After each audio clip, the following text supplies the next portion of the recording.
Hello. It's 70 years now since India won her independence from the British Empire, and the country today stands on the edge of world-shaping power. Her population is expected to outpace that of China in the next decade or so, and then she's expected to become the world's third largest economy.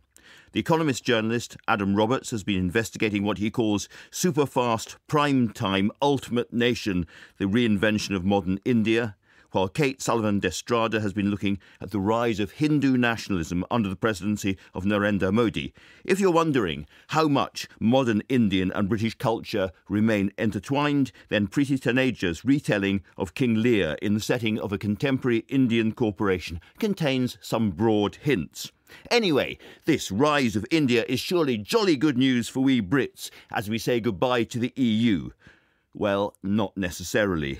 The Indian diplomat, politician and writer Shashi Tharoor lays into the history of British influence in his book Inglorious Empire with great vigour. It's a story, he argues, of ruthless exploitation and heartless hypocrisy with very few redeeming features.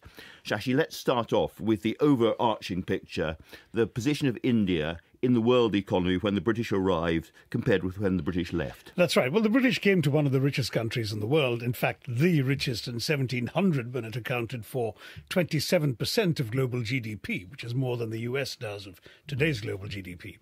And over 200 years of exploitation, depredation, loot, pillage, drainage of resources reduced it to one of the poorest countries in the world with less than 3% of global GDP by 1947. Can we trust these figures? Yes, well, the figures come from a British economic historian, Angus Maddison, whose figures are broadly accepted across the academic disciplines.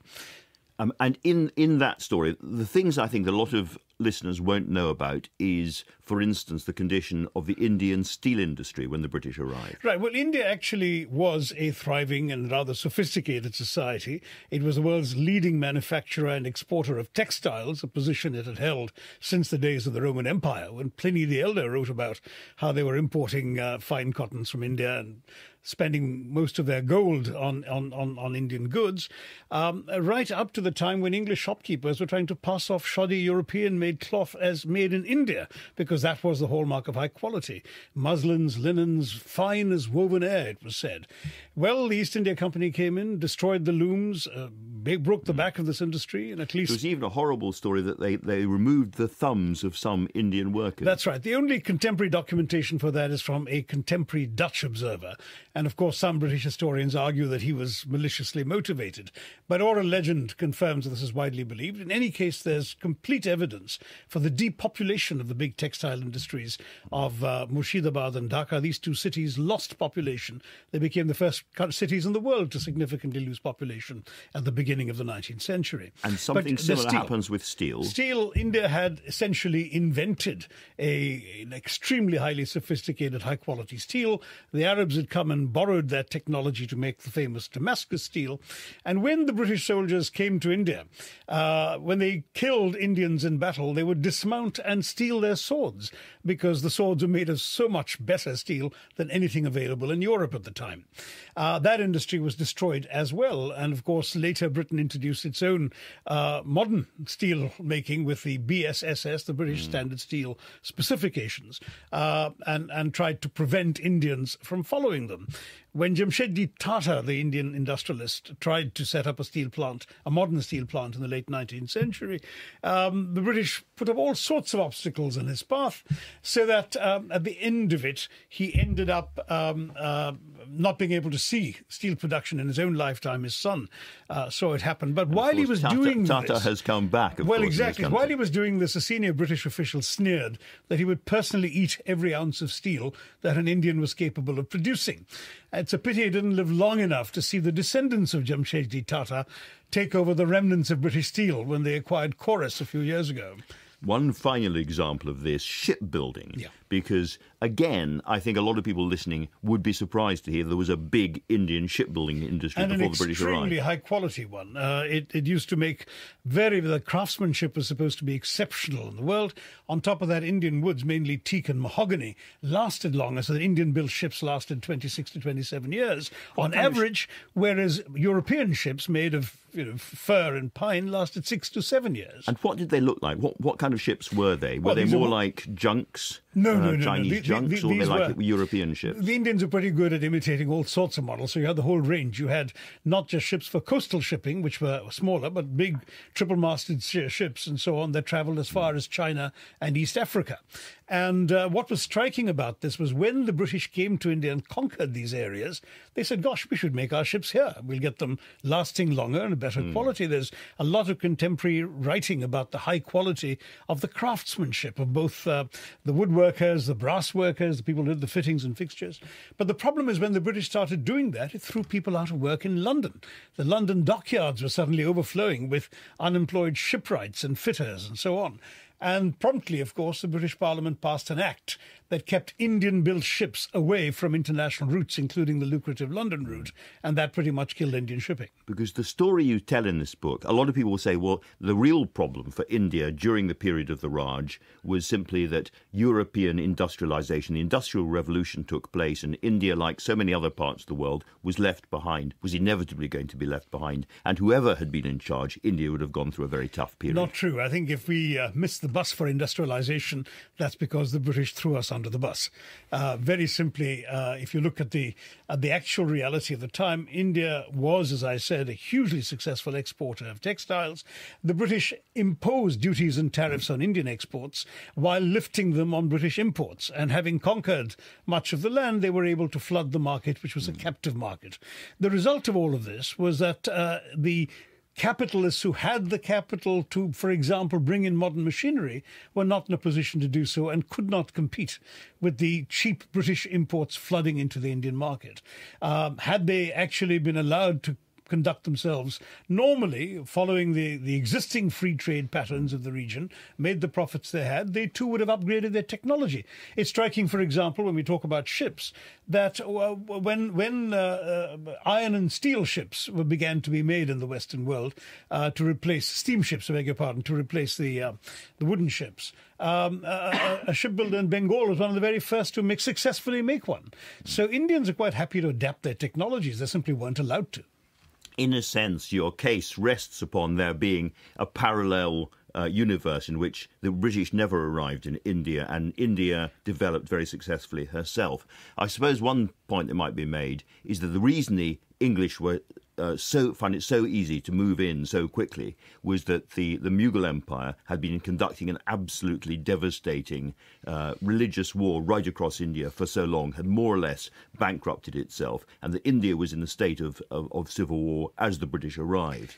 And therefore, my question is, in this parallel universe, when they hadn't arrived, wouldn't we have seen a long, long war between Muslim India and Hindu India just lasting through that. No, first of all, that's rather simplistic. The Muslims had lots of Hindu generals and courtiers and so on, and the Hindu so-called armies also had Muslim soldiers and generals, and indeed both sides employed European artillerymen because they were the experts in heavy artillery. But they were fighting pretty vigorously nonetheless. Yes, they were, and there were lots and lots of principalities which had become de facto autonomous as the Mughal Empire's power waned, and the bankruptcy point is not entirely off because they were also weakened by raids from abroad. Nadir Shah, the Persian king, had just made off with most of the contents of the treasury of Delhi in 1739. So there was all this division, but the Marathas were in the process of gaining the upper hand.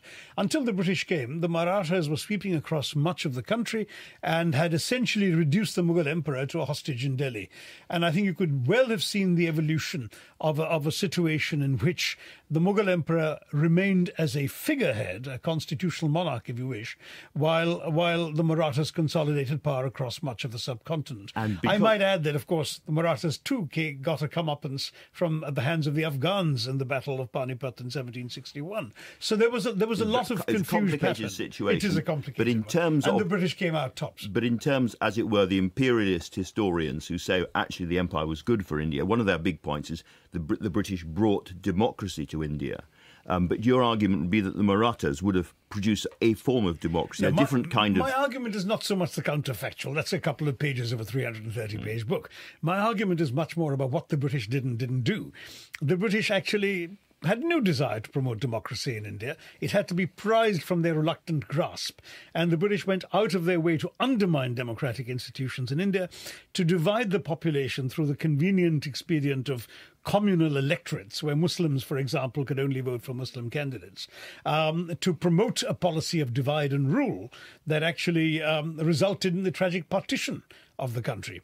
So it's very difficult to credit Britain with promoting the political unity of India when they did so much to prevent it from either being united or democratic. Well, everybody around the table is either shaking their heads or nodding vigorously. Adam Roberts. Well, just a quick thing on the political side, on the democracy. I mean, I agree with your argument in your book. It's very compelling. And as a British student, I didn't really learn about the history of India in this way, so it's an eye-opener for me. But on the democracy, on the politics, one thing that struck me in my book is that the great advantage India has over China today is the democracy, is the history of having these institutions. And despite Britain undermining the things, as you say, freedom of speech, rule of law, courts and so on, they were introduced imperfectly during the British time and then improved on and developed and sustained afterwards. So you would presumably agree there was some benefit from that coming in early on. Yes, Adam. The only problem was the way in which they operated under the British Empire. So that if you had, for example, rule of law and courts, the rule of law was applied with excessive attention to the skin colour of the defendant. So over 200 years of British rule, only 3 cases can be found in which Englishmen were convicted and executed for murdering Indians, whereas they actually killed hundreds of Indians and were let off with either a mild imprisonment of a few days or small fines. The fact is that there was a great deal of racism. Indian judges were not allowed to try English defendants, for example. And if you look at the pattern of these court judgments, as others have, it doesn't speak very well for the values of the rule of law as, say, would have been applied in Britain at the same time. Kate Sullivan Estrada, who I should say is a lecturer in modern Indian studies at Oxford. Shashi, I mean, a wonderful book. And I think the mark of a successful work is really that it triggers so many conversations. And it has done that, of course, both in India and in the United Kingdom. But I wonder if I could push you a little on what I see as, in some ways, a simplistic distinction between the British and the Indian. Now, we know that empire as a project really was a lot of complicity there was complicity, there was resistance, there was cooperation, and of course not everyone in India benefited equally, and not everyone in India was disadvantaged equally, and not everyone in the UK benefited equally. So could I push you a little on aspects like class and perhaps gender, which I don't feel come out very strongly in your book? Well, I would agree with that. In fact, I've had working class Brits tell me exactly this. We didn't get anything out of the empire. And I've had the High Commissioner here confessed cheerfully at an event launching my book a couple of months ago in London that his own ancestors had been ennobled by or given titles by the British Empire. So everyone accepts that there was complicity. Every colonial situation has its native informants, its compradors, all of these Marxist terms that have flooded into the anti-imperialist discourse. But the fact still is that if you think why the British were in India, they were in it for themselves. They were in it for the money. There was no particular desire, for example, you mentioned gender. They didn't want to touch the lot of women. The sati, the abolition of this horrendous practice in which widows immolated themselves on the pyres of their husbands, was actually stopped in British India by a movement led by Indians, Raja Ram Mohan Roy in particular. But of course, the British weren't passed, so they had to pass the law that outlawed it. At the same time, the general attitude was, let's not muck about with their customs. It's really not our problem. We're here to make money, and we shouldn't be distracted from that objective. Let's move on to. There's virtually nothing that the British brought to India that you approve of, Shashi. Well, the English language, cricket, and tea, but none of those were intended for the benefit of the likes of me. Well, tell me about tea, because that's one thing that surprised me. I hadn't realised that really tea drinking comes from British India. Absolutely. It's quite amusing, actually, because they used to get their tea from China, which is quite expensive. And they thought, why on earth can't we try and grow some in countries we control? So let's try India. They sent off a secret agent with the improbable name of Robert Fortune on 3 secret missions to China to steal tea bushes, tea plants. And the chap came back and every single one of his plants died. So they were feeling quite, until a wandering Scotsman in the hills of Assam came across a plant that looked to him like it might be tea. he tested it, dried it and boiled it and all that stuff. And yes, it turned out to be a perfectly drinkable tea. So that's when organised tea cultivation began. Well, I'm glad that at least that bit works. I come from a Darjeeling family myself. There you are, but it was only grown for British consumers, and it was only when the Great Depression knocked the bottom out of the tea export market that they were forced to find an Indian clientele for their tea. And that's how tea became a ubiquitous Indian drink, was because the British could no longer afford to buy it during the Depression. So at least we end this bracing part of the conversation with a nice cup of tea all round. Adam Roberts, you've been the economist's man in that part of the world for a long time, and in your book you travel from the north of India right down to the south to try and take the temperature of the country. Just give us a little bit of a sense of the uneven development, because some parts of India are absolutely world-class when it comes to electronics.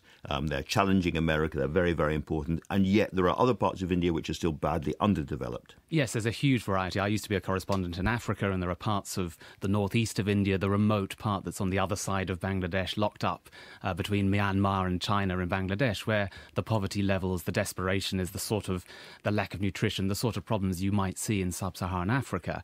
I took a train ride, which I describe in the book, where I ride the Vivek Express all the way around Bangladesh down to the southern tip of India at Kanyakumari, and the variety that you see looking out of the window or meeting the fellow passengers on the train, the variety from the middle class to the absolutely poor beggars, and then you pass through these wonderfully developing mega cities, these ultra-mega, hyperbolically described mega cities where there are skyscrapers, enormous companies coming up.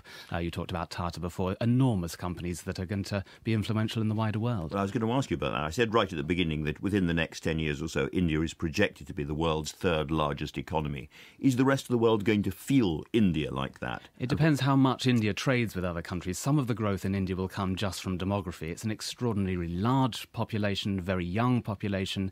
Just the mere fact of moving more people from villages into towns will make the economy grow, will make people better off, and therefore the huge size of the Indian economy will just grow incrementally.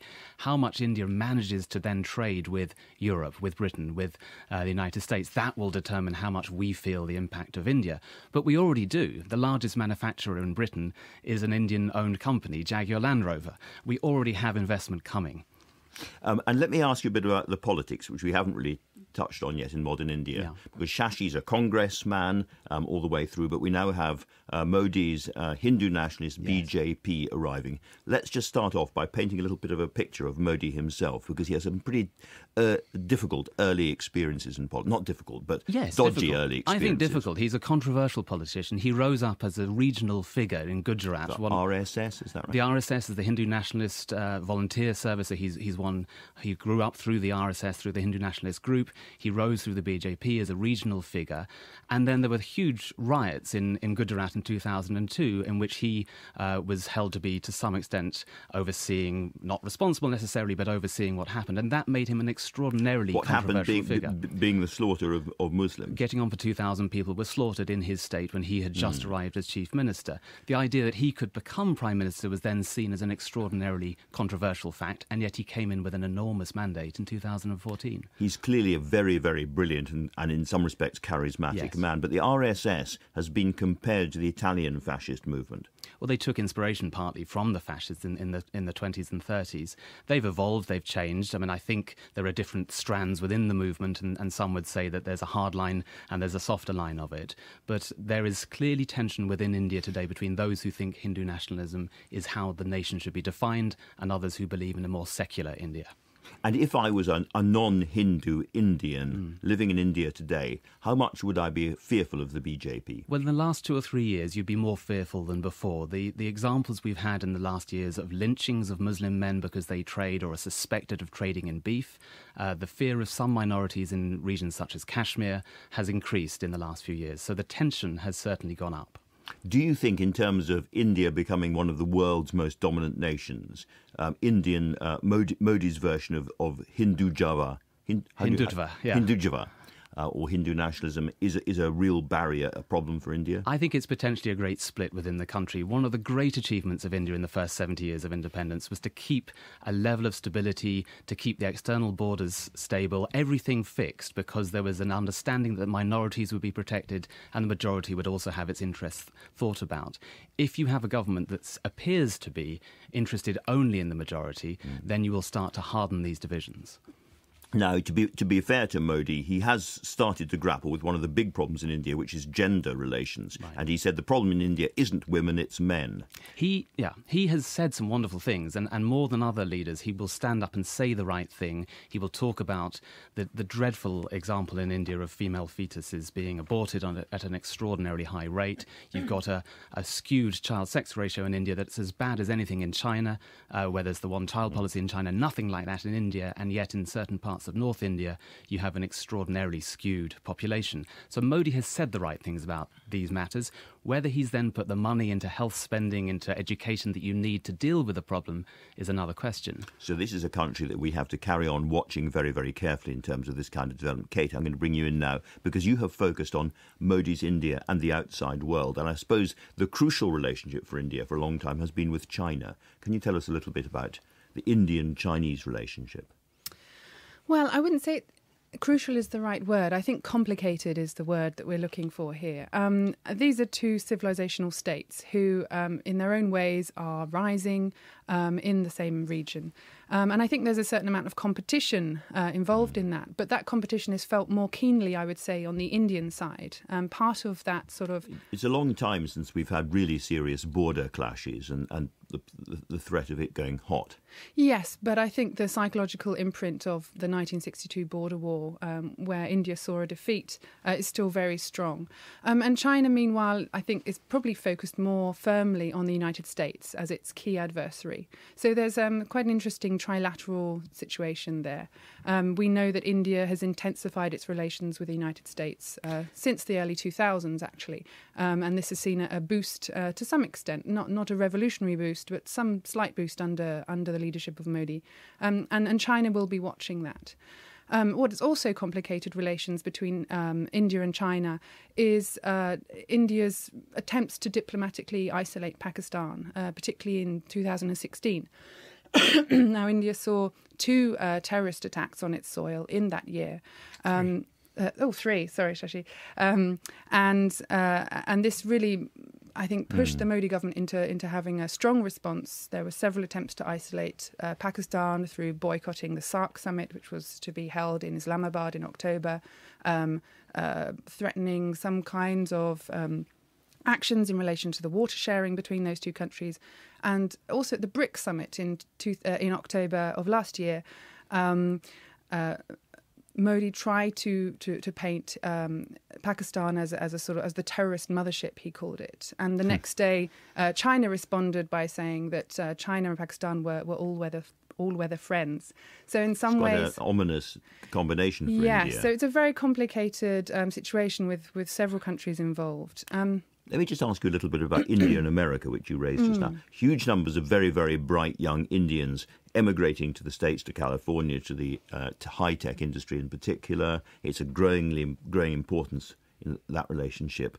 But what about the arrival of Trump and the immigration controls he wants to impose? Is that seen in India as a real threat? Yes, well, there were concerns, certainly concerns over Trump's vision for a more inward-looking policy when it comes to trade. And yes, there were worries that the H-1B visa changes that Trump was proposing would damage that inflow of skilled workers. Now, I have to say that none of that has actually materialised yet. We know that the Trump administration is woefully understaffed and in dire difficulties at the moment. So we've not actually seen those changes on the ground, but certainly indeed. That was a concern. And since we're talking about visas, Shashi, can I ask you how well Theresa May's visit went? Because the British came over to very, very early on in her Right, in fact, she arrived 2 days after I launched this book in Delhi, so there was a slightly delicate moment as far as I was concerned. Just to say that my impression from the sources that I have is that she didn't really come with anything for the Indian government and for Indian decision makers. The sales pitch, as it were, was received politely. but there wasn't any indication that some of the issues India's been concerned about for some time, visas and which include immigration. particularly student visas and the right for students to stay on for a limited period of time, not as immigrants, but to work and gain experience before bringing that experience back to the Indian economy, that all that has been curbed severely under Home Secretary Theresa May and doesn't apparently seem to be under review under Prime Minister Theresa May. She certainly had nothing to convey to suggest that there'd be any movement on that. So unless there's some give from Britain, there's not going to be much that Britain can take from this relationship. There's going to have to be some give on both sides and some take on both sides. Very interesting. Preti. I think that's a really good point, and I think that's an interesting one when you consider that there's an attitudinal problem here where, you've got Vince Cable writing in The Guardian in April about some of those visits that he was part of, and he sort of speculates that he felt like some of the Indians were perhaps flattered by the attention that they were getting from the British delegation. So there's still that attitude that they should be grateful if Britain is going to... It's a condescension, it's absolutely, and it's sort of very difficult to eradicate that from the public mentality. Adam. Well, just one other thought. When I talk to Indian investors, why they're interested in coming to Britain, for example, it's partly as a gateway to the rest of Europe. So the more Britain cuts itself off from the EU, leaves the single market and so on, the less interesting India finds Britain to be. Interesting and slightly ominous for us. Now, we've been talking quite a lot about Hindu nationalism and what that actually means. May I chip in briefly on that? Since Adam had mentioned... I want to bring in Kate with yoga, because we must talk about yoga. Indeed. So there were so many questions circulating when Modi became Prime Minister in 2014. And one of them, among many, one of them was, to what extent, if at all, would Modi's Hindu nationalism or Hindutva make its way into India's foreign policy? And we know, as Adam has pointed out, that Hindutva really is a national identity predominantly based centred on Hinduism. And so would this express itself in India's foreign policy? Now, there were some ominous signs of this. We all heard about the Yoga Day. Now, this took place on the 21st of June, 2015, after the UN General Assembly voted to have this annual international celebration of yoga. And it was a spectacle. There's no doubt about it. We had 37,000 Indians on Delhi's iconic Rajpath, all bending and flexing in a way that really can only be described as diplomatic posturing of a very special kind. It all looked like a wonderful celebration of a system of thought and practice that preaches harmony and a reduction in conflict. But this was actually in the wake of several weeks of domestic controversy. So in the Indian media and in the international media, in the run-up to the Yoga Day, there was a lot of debate about whether, through Modi's quite aggressive promotion of yoga, he was actually pushing a really quite Hindu agenda, one version of yoga, which has traditionally been a very pluralist practice. And we had some members of Muslim communities, particularly the All India Muslim Law Board, which is a private body that some say is a key voice for Muslim opinion in India, saying that to sort of foist these Yoga Day celebrations on India was to be pushing everyone into a kind of majoritarianism practice. And we're beginning to see changes to Indian galleries and museums in a kind of Hindu direction as well, I think, isn't that right? Well, Shashi might be able to comment on that. Well, I'm a Hindu and a nationalist, but I'm not a Hindu nationalist in the sense the BJP uses that phrase. But to my mind, you see, this is only one interpretation of Hinduism, and I think a minority interpretation that the BJP is pursuing. Don't forget they've only had 31% of the vote, but they're in power with an overwhelming majority because of the first-past-the-post system. Most Hindus have a very tolerant, pluralist, accommodating attitude. In fact, tolerance is the wrong word. It's acceptance. We are brought up to believe that all paths to God are equally valid, and we don't interfere with your way of worship as long as you don't interfere with ours. And within Hinduism, there's always been an acceptance of multiple multiple gods or versions of God, multiple forms and rituals and worship and so on. So you'd see Hindu as a perversion of true Hinduism? I think Hindutva is actually, yes, a very narrow-minded, bigoted, sectarian interpretation of what is actually a large, capacious, accommodative and pluralist faith. And to my mind, there's nothing wrong with the International Day of Yoga as a practice, provided those who don't want to subscribe to it can opt out. In other words, if the Muslims say we won't do these exercises because they're anchored in Hindu spirituality, by all means don't. Right, we're going to turn to Preti now. Well, I just want to come in on this point about yoga. It is absolutely laughable that a practice which believes that yoga is really about the cessation of the fluctuations of the mind, so a detachment from identity of name and charisma and all of these things that you're describing that Hindutva has and in Modi, should be co-opted by that rhetoric. It's really to do with something that is about letting go of that kind of identity and realising an equality that goes beyond the body, beyond the senses. A point well made. I want to come now to your novel, however, which is coming out in August, We That Are Young. And British readers will recognise the bones of the story very clearly because it's a retelling of King Lear, but in an Indian setting and based around a very successful big Indian corporation.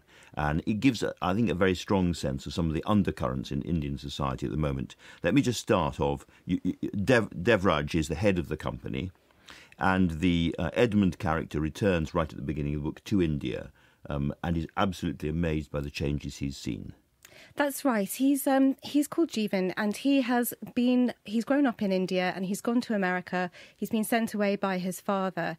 He's been away for 15 years and he's never been able to come back. So when he actually comes back, it's with this sort of swagger that he's coming with all of these trappings of American modernity. And then he gets to India and he's a bit sort of nonplussed and a little bit feels a little bit left out because suddenly he's realising that actually he's living in this kind of nostalgic world where he was going to be sort of going from the brownest person in the room in America and the other there to the whitest person in the room when he gets back to India. And of course, he is actually Indian. So he has a real kind of identity crisis when he first gets back. And in many respects, I thought Lear works better in an Indian setting in terms of the obeisance required to a father figure by the daughters and some of those big gender issues which are much more alive in Shakespeare's play than they are perhaps in aspects of modern British life, but recur in India. Well, that's absolutely right. And for me, that was one of the most fascinating aspects because the real love test of Act 1, Scene 1 turns on the issue of dowry.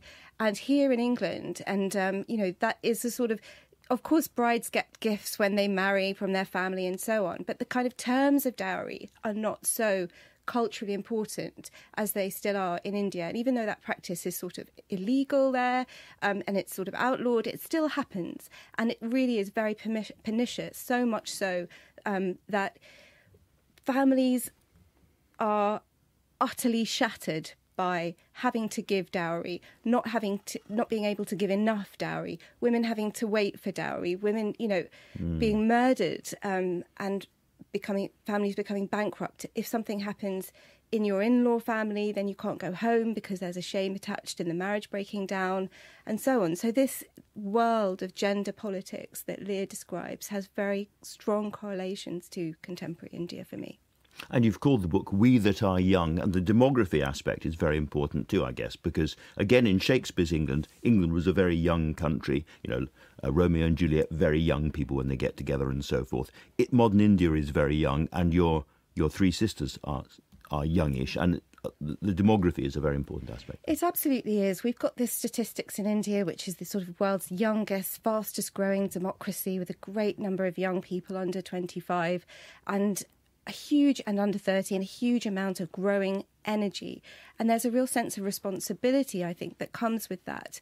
At the end of the play, the lines, "We that are young," come out very strongly. And it's Shakespeare sort of reminding us that we're poised in a moment of great change and it can go either way. And really it's on the young people to shuck off the generational damage that's been done to them by waves and waves of patriarchy and colonialism, which divide and rule families against each other and has particularly bad effects for women. So women are sort of set against each other as moral police and forced to compete. The fact that we still call India motherland, the fact that we still refer to nation as her, or she, suggests that there's still a correlation there between the female body and the country. That needs to be taken away. That needs to be eradicated, disentangled. Yes. We worship goddesses all the time, you know. Well, we all worship goddesses and we can also worship gods, but whether or not the female form and the female person and an actual human being should be imbued with those same sacred and profane aspects is another question. Just before we bring in everybody else, there's one last aspect I thought worked very, very well in this. The idea of Lear as a kind of self-attitudinising, in some ways quite ridiculous figure, full of bombast and self-pity, goes quite well with a certain kind of Indian masculinity, he said delicately. Well, I know lots of wonderful Indian men who don't... No, but it's... But certainly in the novel, I think Devraj, for me, is one of these charismatic leaders. And he has obviously, you know, come to a great age. He's formed this huge company. But the idea that it can be then let go of and run by daughters is just very, very threatening to his identity. And this kind of bombasticness comes out, this sort of rage against society. And instead of the blasted heath, you've got the dusty streets and the possibility of going and becoming poor on the street and beggars and well, that's right. Fortune I think tellers. You know, Shakespeare absolutely forces us to think about the other within ourselves and the other in society. And there's a political engagement there. So there's a section of the novel where the Edgar character, who's called Jeet, goes and lives in a slum. And he lives there for a few months. He becomes a sort of proselytizer for a type of nation. And that slum is this sort of imagined hell where he becomes a very different person to how he started out. And the other subject we haven't raised at any point in this conversation, but does come in your novel, is Kashmir. And of course, the real danger that Kashmir still threatens all of India with, really.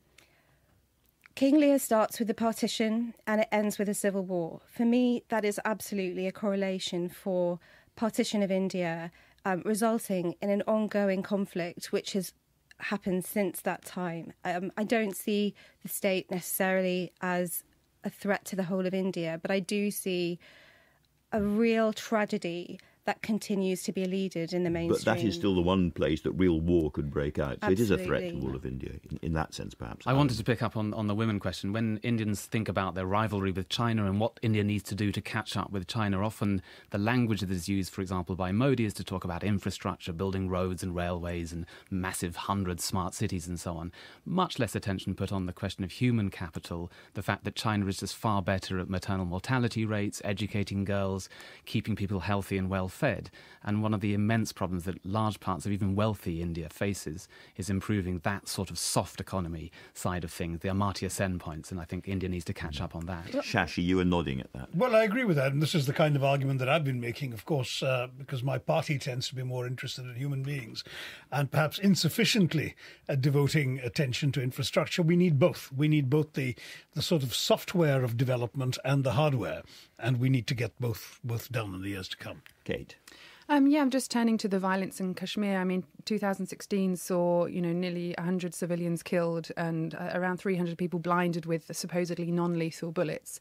And all of the things Shashi was saying earlier about India being an inclusive and tolerant society, it's the world's largest democracy. I mean, this whole sort of belief in the strength of India's social diversity and its sort of secular, tolerant society is really undermined by this conflict. So it's dangerous in India's projection of its image abroad as well. But it's instigated from Pakistan, and that must not be forgotten. I mean, if Kashmir was somewhere else on the subcontinent, India has put to bed a whole lot of secessionist movements through an effective combination of law and order enforcement and political co-optation.